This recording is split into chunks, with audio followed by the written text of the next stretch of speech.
नमस्कार दोस्तों, आपका हार्दिक स्वागत है बिब्लियोफाइल के डिजिटल प्लेटफॉर्म पर। मैं दिनकर राणा हमेशा की तरह आपका स्वागत करता हूं।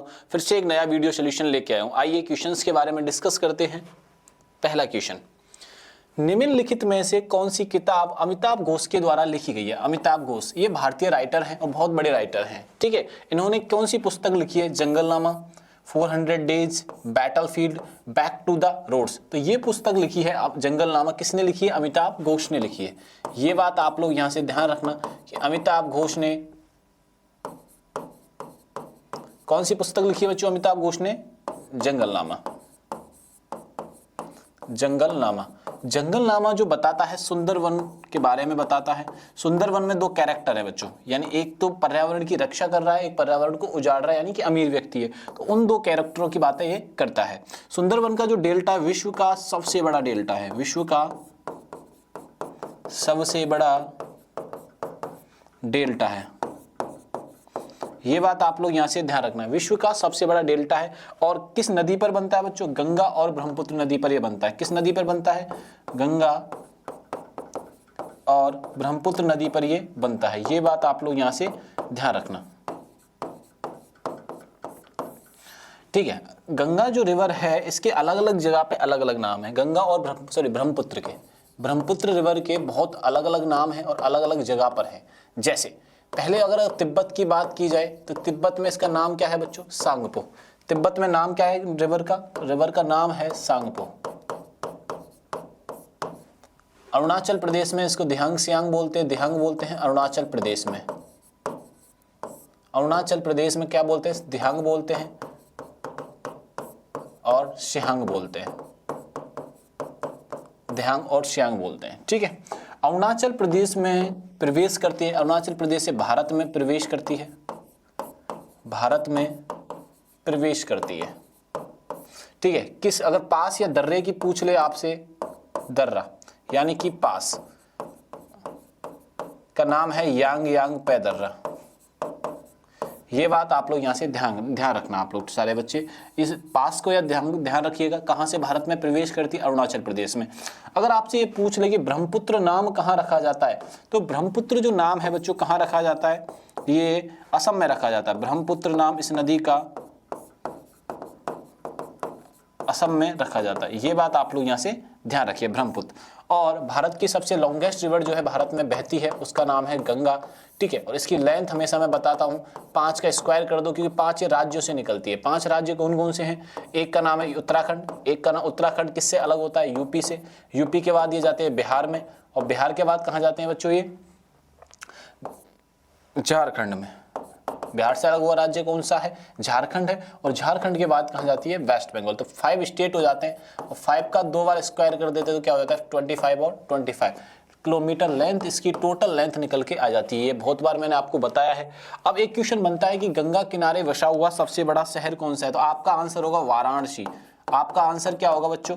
वाराणसी। लेकिन वाराणसी नहीं है। आंसर कौन सा सही है बच्चों? कानपुर इसका सबसे करेक्ट आंसर है। ये बात आप लोग यहां से ध्यान रखना, ठीक है जी। आइए नेक्स्ट क्वेश्चन पे चलते हैं। पहले इसके बारे में और जानने का प्रयास करते हैं। जंगलनामा और 400 डेज। 400 जो बुक है वो है चेतन भगत की, बहुत फेमस हैं ऑथर चेतन भगत। ये बात भी अपने को यहां से याद रखनी, और हमारा आंसर क्या हो जाएगा बच्चों? यहां से ए आंसर हो जाएगा। चलिए नेक्स्ट क्वेश्चन पे चलते हैं। ब्राजील के उष्णकटिबंधीय घास स्थल के मैदानों के रूप में जाना जाता है, तो वो कंपोज को जाना जाता है। किसको जाना जाता है बच्चों? कंपोज को जाना जाता है। ये बात आप लोग यहां से ध्यान रखना। सवाना अफ्रीका में मिलता है, ठीक है, और ये अमेरिका में मिलता है। ये बात भी अपने को यहां से ध्यान रखना। ये घासेस के नाम हैं जो हमें याद रखने हैं, स्थलों के नाम। निम्नलिखित में से कौन सी भारत की सतह से सतह पर मार गिरा करने वाली मिसाइल कौन सी है? तो ये मिसाइल है अग्नि 5। कौन सी मिसाइल है बच्चों? अग्नि 5 है, जो क्या करती है? सतह से सतह पर क्या करते हो बच्चों? सतह से सतह पर क्या करती है? मिसाइल गिराने का ये काम करती है। पहली चीज, इसकी जो दागने की क्षमता है 5000 किलोमीटर तक ये दाग सकती है, ठीक है। अपने दूसरी बात इसके यहाँ पे ध्यान रखना है किसने डेवलप की थी? तो ये DRDO ने ये डेवलप की थी। ये बात आप लोग यहाँ से ध्यान रखना। हमारा आंसर क्या हो जाएगा? अग्नि 5। जातियां वे प्रजातियां जो अब उन जगहों में भी नहीं देखने को मिलती हैं जहां वे पहले पाई जाती थी। तो उन प्रजातियों को, जातियों को क्या बोला जाता है कि जो अब वो समाप्त हो चुकी हैं। ठीक है, इसमें अलग अलग नाम दे रखे हैं, जैसे सामान्य। ठीक है, सामान्य जातियों का मतलब क्या बच्चों, आज भी मिलती हैं। सामान्य जाति जो आज हमें देखने को मिलती है, नॉर्मल है एकदम, ये जाति आज भी दिखाई देती है, सामान्य है एकदम, यह जाति आज भी दिखाई देती हैं, दिखाई देती हैं। इनकी जो स्थिति अभी सामान्य बनी हुई है, ये लुप्त होने के कगार पे या लुप्त आगे हो जाएंगी, ऐसी कोई परिस्थिति अभी बनी हुई नहीं है। तो ये जो प्रजाति जो खत्म हो चुकी है उनको बोलते हैं लुप्त या एक्सटिंक्ट। क्या बोलते हैं बच्चों, लुप्त या एक्सटिंक्ट बोलते हैं। दूसरी बात सुवेद और एक है संकटग्रस्त। सुवेद जो है आगे समाप्त होने की संभावना है। वल्नरेबल क्या होता है बच्चों, जो आगे समाप्त होने की संभावना है, आगे समाप्त होने की संभावना है। ये बात आप लोग यहां से ध्यान रखना। वॉइस क्लियर है सभी को। तो संकटग्रस्त ये है जो बिल्कुल लास्ट फाइनल स्टेज पर पहुंच चुकी है, 99 वाली सिचुएशन, वेंटिलेटर पे जो चल रही है वो है संकटग्रस्त। हमसे जो पूछा जा रहा है वो है अब नहीं मिलती है, मतलब लुप्त वो हो चुकी है। अब नहीं मिलती का मतलब क्या बच्चों, वो लुप्त हो चुकी है। ये बात आप लोग यहां से ध्यान रखिएगा। चलिए नेक्स्ट क्वेश्चन पे चलते हैं। निम्नलिखित में से कौन सुंग वंश का एक शक है। ठीक है, शासक है। हमसे सुंग वंश के बारे में पूछा जा रहा है, रूलर कौन है, तो बिंदुसार, अशोक, ये दोनों एक ही फैमिली के हैं। पुरुष भी नहीं है, कौन है, पुष्यमित्र शुंग। तो सुंग वंश का जो राजा है, सुंग वंश का जो राजा है उसका नाम क्या है बच्चों, यहां इस ऑप्शन में, उसका नाम है पुष्यमित्र शुंग, पुष्यमित्र शुंग। अब आती है बिंदुसार और अशोक की बात। ठीक है, ये गुप्ता पीरियड से आते हैं, गुप्ता परिवार से आते हैं, यानी कि चंद्रगुप्त मौर्य के परिवार से आते हैं। चंद्रगुप्त मौर्य, चंद्रगुप्त मौर्य के बाद जो राजा बनता है उसका नाम होता है बिंदुसार। और बिंदुसार का फेवरेट बेटा कौन होता है, सुसीम। बिंदुसार, बिंदुसार का जो प्रसिद्ध या फेवरेट बेटा जो होता है, फेवराइट में जो आता है, ठीक है, उसका नाम क्या है बच्चों, उसका नाम है सुसीम। लेकिन सुसीम राजा नहीं बनता है। सुसीम की जगह राजा कौन चुना जाता है, तो सुसीम की जगह राजा होता है बच्चों, ध्यान रखिएगा, बिंदुसार के बाद अशोक राजा बनता है। कौन राजा बनता है, अशोक राजा बनता है। ये बात आप लोग यहां से ध्यान रखना। तो किस राजवंश से हैं, तो ये मौर्य राजवंश से हैं बच्चों। किस राजवंश से हैं, तो ये ध्यान रखिएगा, ये मौर्य राजवंश से हैं। ये बात आप लोगों को यहां से ध्यान रखनी है। पुरुष, आपने ध्यान होगा कि ये सिकंदर से युद्ध लड़ता है। पुरुष किससे युद्ध लड़ता है बच्चों, तो पुरुष जो युद्ध लड़ता है वो सिकंदर से युद्ध लड़ता है। पुरुष का जो युद्ध था, पुरुष का इस सिकंदर से हाइडे स्पीसीज का युद्ध लड़ता है, सिकंदर से हाइडे स्पीज। और ये कहां पे बच्चों, ये बात भी ध्यान रखना, ये झेलम नदी के किनारे पर है और बड़ी वीरता से लड़ता है। ठीक है, पुरुष कैसे लड़ता है, एकदम वीरता से लड़ता है और वीरता से प्रभावित होकर राजा पुण्य राजा बना देता है सिकंदर, इसी को हार जाता है। इसमें पुरुष हाइडेस्पीज यानी झेलम नदी पे जो युद्ध होता है उसको ये हार जाता है, पुरुष हार जाता है। लेकिन पुरुष हारने के बाद अपनी वीरता दिखाता है और वीरता के बाद सिकंदर इसको पुण्य राजा बना देता है। ठीक है, ये बात आप लोग यहां से ध्यान में रखिएगा। ठीक है, ये सारे आंसर हो चुके हैं, तो हमारा आंसर क्या हो जाएगा बच्चों, यहां से डी आंसर हो जाएगा। चलिए नेक्स्ट क्वेश्चन पे अपन चलते हैं। एक टेराबाइट प्रति सेकंड, बाइट्स प्रति सेकंड क्या है, तो ये 2400 है, वो सॉरी 40 है, यानी कि इसकी पावर के बारे में बात कर रहा है, 2 की पावर 40। ये बात आप लोग यहां से ध्यान में रखिएगा, बात इंपॉर्टेंट है। चलिए नेक्स्ट क्वेश्चन पे चलते हैं, 32 नंबर के क्वेश्चन पे। इनमें से कौन सी किताब शशि थरूर ने लिखी है। ठीक है, तो शशि थरूर की जो पुस्तक है उसका नाम है व्हाई आई एम हिंदू, हम मैं हिंदू क्यों। ठीक है, ये 2018 में पब्लिश होती है। शशि थरूर जो हैं कांग्रेस के एक वरिष्ठ राजनेता हैं, शशि थरूर सांसद भी हैं। ठीक है ना, कहां से चुनाव लड़ते हैं, केरल से चुनाव लड़ते हैं बच्चों। कहां से चुनाव लड़ते हैं, ये केरल से ये चुनाव लड़ते हैं। ये बात आप लोग यहां से ध्यान रखना शशि थरूर के बारे में। अभी हाल ही तो नहीं बोलेंगे, तो काफी समय पहले जब लास्ट टाइम कांग्रेस के अध्यक्ष का चुनाव होता है, कांग्रेस के अध्यक्ष का चुनाव होता है, तो 2 व्यक्ति चुनाव लड़ रहे थे। कौन चुनाव लड़ रहे थे बच्चों, 2 व्यक्ति चुनाव लड़ रहे थे। एक तो थे मल्लिका अर्जुन खड़गे मल्लिकार्जुन खड़गे और दूसरे थे शशि थरूर। इसमें जो जीतते हैं वो मल्लिकार्जुन खड़गे हैं और शशि थरूर हार जाते हैं। उन्हीं की पुस्तक है वाई आई एम हिंदू। इस पुस्तक में बताया गया है कि हिंदू धर्म कितना सरल है और कैसे जीवन जीने की आपको प्रतिष्ठा के बारे में बताता है, जीवन जीने की स्वतंत्रता देता है, जीवन जीने की स्वतंत्रता देता है। ये बुक पब्लिश हुई थी बच्चों 2018 में। तो ये बात आप लोग यहाँ से ध्यान रखना, वाई आई एम हिंदू। तो ये सारी बातें आपको ध्यान रखनी, शशि थरूर के बारे में भी याद रखना है और नॉर्मली वैसे भी याद रखना है आपको, ठीक है। चलिए आगे बढ़ते हैं। भारत के मिसाइल मैन के रूप में किसे जाना जाता है? भारत के मिसाइल मैन के रूप में एपीजे अब्दुल कलाम को जाना जाता है। किसको जाना जाता है बच्चों? एपीजे अब्दुल कलाम को जाना जाता है। ये बात आप लोग यहाँ से ध्यान रखना। एपीजे अब्दुल कलाम भारत के 11वें राष्ट्रपति थे। कौन थे बच्चों? ये भारत के 11वें राष्ट्रपति थे। इन्हीं को ही मिसाइल मैन के नाम से जाना जाता था। इनको किस नाम से जाना जाता था बच्चों? मिसाइल मैन के नाम से जाना जाता था, जाना जाता था। इनका जन्म तमिलनाडु रामेश्वरम में होता है। पोखरण में जो परमाणु से पोखरण में जो चेक होता है उसमें महन भूमिका होती है। पोखरण में इनकी मुख्य भूमिका होती है। पोखरण में जो 1998 में इनकी मुख्य भूमिका होती है। कब की बात है ये? 1998 में। और 1997 में इनको भारत रत्न से सम्मानित किया गया था। भारत रत्न से सम्मानित किया गया था बच्चों। ये बात आप लोग यहां से ध्यान रखना। दूसरा नाम आता है सीवी रमन। सीवी रमन को भी भारत रत्न से सम्मानित किया जा चुका है। भारत रत्न से सम्मानित किया जा चुका है। भारत के 4 सिविलियन सर्वोच्च पुरस्कार है, जिसमें सबसे नंबर 1 कौन आता है बच्चों? भारत रत्न आता है। दूसरे नंबर पर आता है पद्म पुरस्कारों में पद्म विभूषण आता है।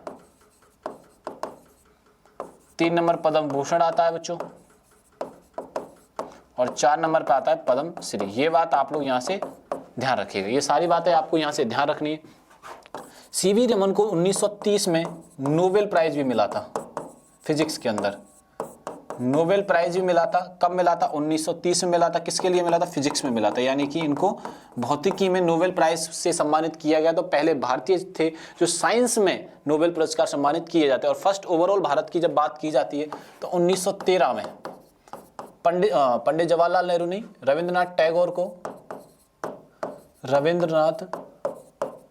टैगोर को लिटरेचर में नोबेल पुरस्कार से सम्मानित किया गया था बच्चों। ये बात आप लोग यहां से ध्यान रखना। विक्रम साराभाई, नेक्स्ट हमें याद रखना है विक्रम साराभाई जी के बारे में। विक्रम साराभाई ने महत्वपूर्ण भूमिका निभाई थी भारत के अंतरिक्ष में, ठीक है, स्थापना में भी। और विक्रम साराभाई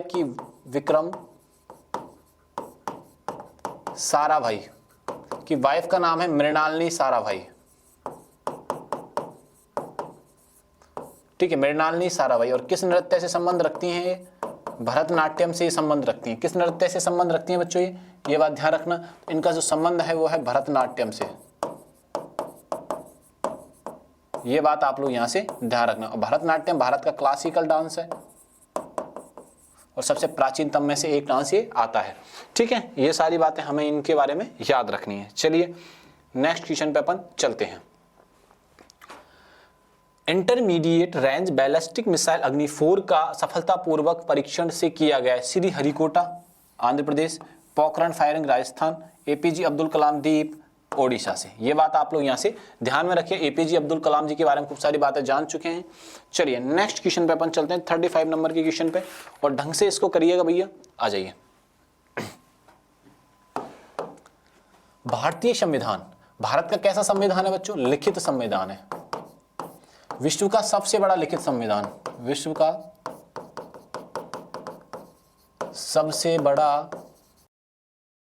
का सबसे बड़ा लिखित संविधान है बच्चों। ये बात समझ में आई कि नहीं है? किस अनुच्छेद में कहा गया है कि राज्यसभा यस्य शक्य शीघ्र अपने किसी सदस्य को अपना उपसभापति चुनेगी और जब जब उपसभापति का पद रिक्त होता है तब राज्यसभा किसी अन्य सदस्य को अपना उपसभापति चुनेगी। तो ये आर्टिकल 89 में बताया गया। किसमें बताया गया बच्चों? आर्टिकल 89 में ये बताया गया। ये बात आप लोग यहाँ से ध्यान रखना। भारतीय संविधान समिति, ठीक है, इसके अध्यक्ष कौन होते हैं? समिति के अध्यक्ष BR अम्बेडकर जी।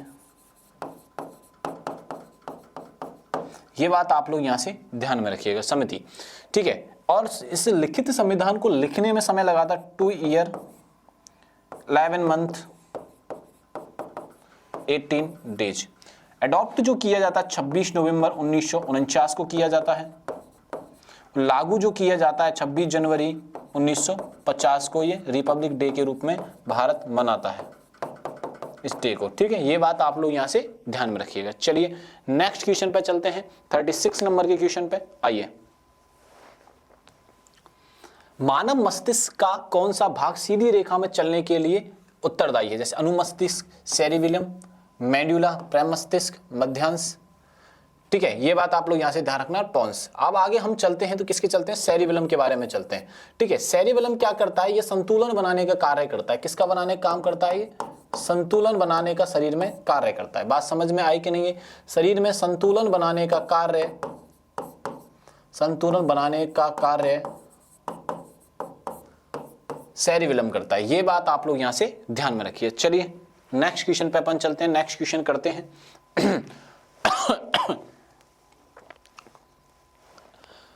1905 में भारत के बंगाल विभाजन से पहले बंगाल ब्रिटिश भारत का सबसे बड़ा प्रांत था। इसमें निम्नलिखित किन राज्य शामिल थे? देखो मैंने क्लास में भी ये कई बार आपको ये बताया है किस तरीके से अपन को याद रखना। देखो बंगाल, ठीक है, 1905 से पहले ध्यान रखना। मैं वो भी बाद वाला भी बता देता हूं आपको, सारा लिखा देता हूं, ठीक है। बंगाल जो था बच्चों, जैसे कि मैंने कहा, एक तो था पूर्वी बंगाल और एक पश्चिम बंगाल। इसमें जो हिस्से आते हैं, बिहार आता है,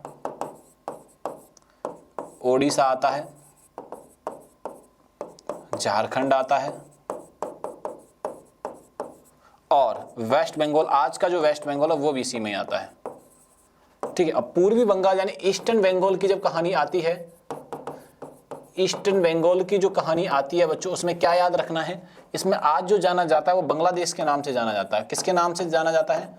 बांग्लादेश के नाम से जाना जाता है। ये बात आप लोग यहां से ध्यान में रखना, बांग्लादेश के नाम से जाना जाता है। तो आप ऑप्शन में से ये देख लीजिए। आइए, हाँ, अब विभाजन जो होता है, इसका विभाजन की बात करें, बंगाल विभाजन, बंगाल विभाजन की जब बात आती है तो लॉर्ड कर्जन के समय पर होता है। बंगाल विभाजन कब होता है? लॉर्ड कर्जन के समय पर होता है बच्चों। ये बात भी अपने को यहाँ से ध्यान रखनी है, लॉर्ड कर्जन के समय पर होता है। और इसका जो विभाजन किया गया था, मेन था फूट डालो राज करो।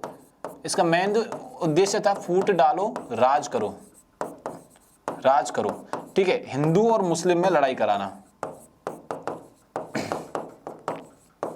हिंदू मुस्लिम में क्या कराना बच्चों? लड़ाई कराना। और इस विभाजन को पुनः कब ले लिया जाता है? 1911 अधिवेशन में इसको वापस ले लिया जाता है। ये बात आप लोग यहां से ध्यान रखना, ठीक है। तो इसमें याद रखना अपन को बिहार और ओडिशा, याद क्या रखना है इसमें? बिहार एंड ओडिशा को बच्चों ध्यान रखना है। ये बात आप बहुत इंपॉर्टेंट और अच्छे से ध्यान रखिएगा इसको।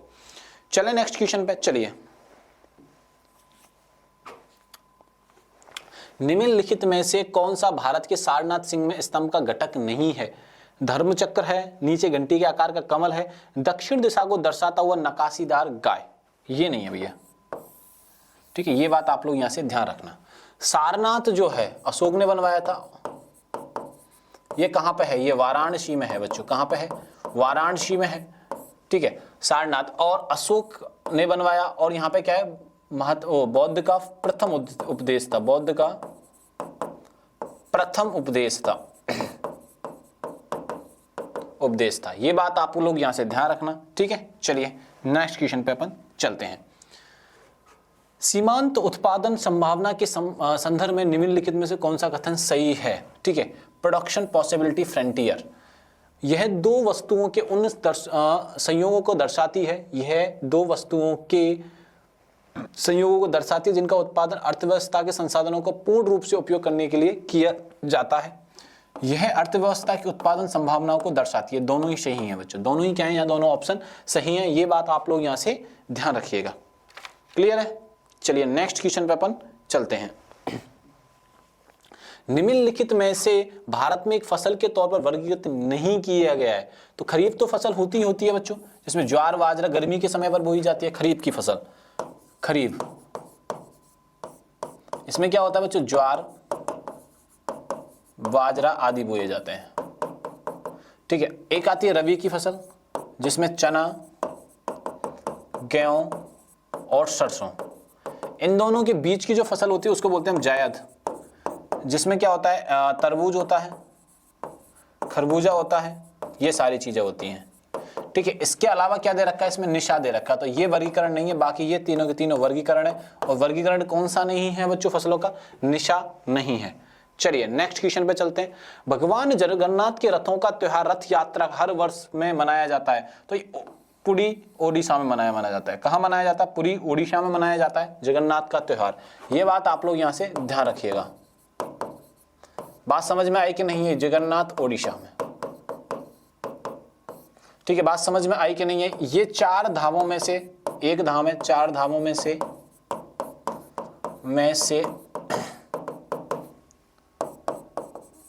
एक धाम है। बात समझ में आई। और कौन सा टाइम को डिनोट करता है, तो ये कलयुग को डिनोट करता है। कलयुग का धाम है, कलयुग का देवता, कलयुग के देवता हैं, कलयुग के धाम हैं, कलयुग का धाम है। ये बात भी आप लोग यहां से याद रखना बच्चों। क्लियर है। अब एक और चीज के बारे में फेमस है बच्चों, फेमस क्या, हमें प्रसिद्ध है और हमारे चीजों के बारे में जानकारी हमें होनी चाहिए।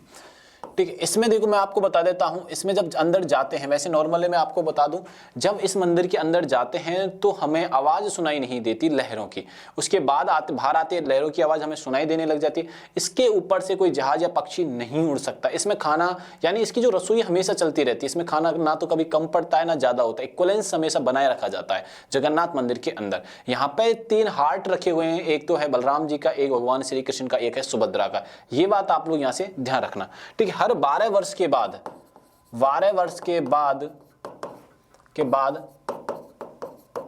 हृदय को बदला जाता है, हृदय को बदला जाता है। ये बात आप लोग यहां से ध्यान रखिएगा। ठीक है जी, तो हमारा आंसर क्या हो जाएगा, डी। आ जाइए। Speed of printer is measured in character पर सेकंड। प्रिंटर की स्पीड अक्षर चिन्ह प्रति सेकंड की मापी जाती है डॉट मैट्रिक्स वाला। जो हम आजकल यूज करते हैं वो कौन सा है बच्चों, डॉट मैट्रिक्स का है। कौन सा है, डॉट मैट्रिक्स। ये बात आप लोग यहां से ध्यान में रखिएगा। चलिए नेक्स्ट क्वेश्चन पे चलते हैं। नर्मदा नदी के ऊपर बना, नदी है ये, नर्मदा नदी के ऊपर बना इंदिरा सागर डैम निम्नलिखित में से किस भारत के राज्य में है? यह है मध्य प्रदेश में। किस राज्य में है बच्चों, मध्य प्रदेश में। मध्य प्रदेश के बारे में कुछ अननोन फैक्ट आपको याद रखने। पहला फैक्ट तो यह है कि मध्य प्रदेश की राजधानी, बोले सर ये हमें याद है, तो बहुत अच्छी बात है, और याद करो, भोपाल। भारत का सबसे स्वच्छ शहर, भारत का सबसे स्वच्छ शहर, भारत का सबसे स्वच्छ शहर कौन सा बच्चों, इंदौर। ठीक है, ये बात भी अपने को यहां से ध्यान रखने। यहां के जो सीएम है मोहन यादव हैं, ठीक है, और गवर्नर कौन है, मंगूबाई। गवर्नर कौन है बच्चों, मंगूबाई। ये सारी इंफॉर्मेशन यहां से इनके बारे में याद रखनी है। चलिए नेक्स्ट क्वेश्चन पे चलते हैं, नेक्स्ट क्वेश्चन का आंसर करते हैं। किस भारतीय मंत्री ने द्विपक्षीय संबंधों को मजबूत करने और राजनयिक प्रशिक्षण सहयोग पर समझौता ज्ञापन हस्ताक्षर करने के लिए इक्वाडोर का दौरा किया है? तो वो किया है पवित्रा ने। किसने किया है, पवित्रा मार्गरेटा ने अभी हाल ही में दौरा किया है। ये बात आप लोग यहां से ध्यान में रखिएगा। चलिए नेक्स्ट क्वेश्चन पे चलते हैं। 12,000 वर्षों के बाद हाल ही में फटा हैरी गुब्बी ज्वालामुखी किस देश में स्थित है? तो ये है बच्चों इथियोपिया में। किस देश में स्थित है, इथियोपिया में। 12,000 साल में कोई इसमें चेंज नहीं आया, तो सडनली आया तो लोगों को डर लगने लगा कि कहीं प्रलय की शुरुआत तो नहीं है। एक बात पहले ही चल रही है, 2026 में ही दुनिया खत्म होने वाली है। ये बात आप लोग यहाँ से ध्यान रखिएगा। चलिए नेक्स्ट क्वेश्चन पे आते हैं। प्रधानमंत्री मोदी ने पीएम किसान योजना की 21-20 किस्त किस शहर से जारी की? तो ये शहर कोयम्बटूर से जारी की बच्चों। कहां से जारी की, कोयम्बटूर से जारी की। ये बात आप लोग यहाँ से ध्यान में रखिएगा। ग्लोबल एनर्जी लीडर्स समिट का लोगो और वेबसाइट किसने लॉन्च किया? तो श्रीपाद नायक ने किया है। किसने लॉन्च किया है? ये श्रीपाद नायक ने ये लॉन्च किया है। ये बात आप लोग यहां से ध्यान रखना, श्रीपद नायक। अंतरराष्ट्रीय गीता महोत्सव में हरियाणा पवेलियन का उद्घाटन किसने किया है? तो राजनाथ सिंह ने किया। राजनाथ जी किस से हैं? तो ये रक्षा मंत्री हैं, हमारे भारत देश के डिफेंस मिनिस्टर हैं। कहां से आते हैं? डिफेंस मिनिस्टर हैं, रक्षा मंत्री हैं राजनाथ सिंह। ये बात आप लोग यहां से ध्यान में रखिएगा। चलिए चलते हैं।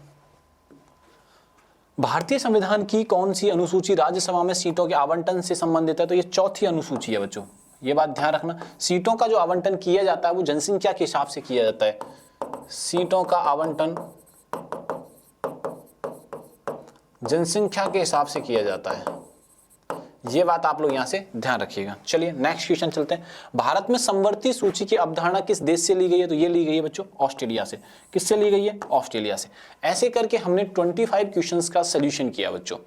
आपको वीडियो अच्छा लगे तो दोस्तों को शेयर करिएगा और चैनल को सब्सक्राइब करना नहीं भूलना है। तब तक के लिए थैंक यू, धन्यवाद।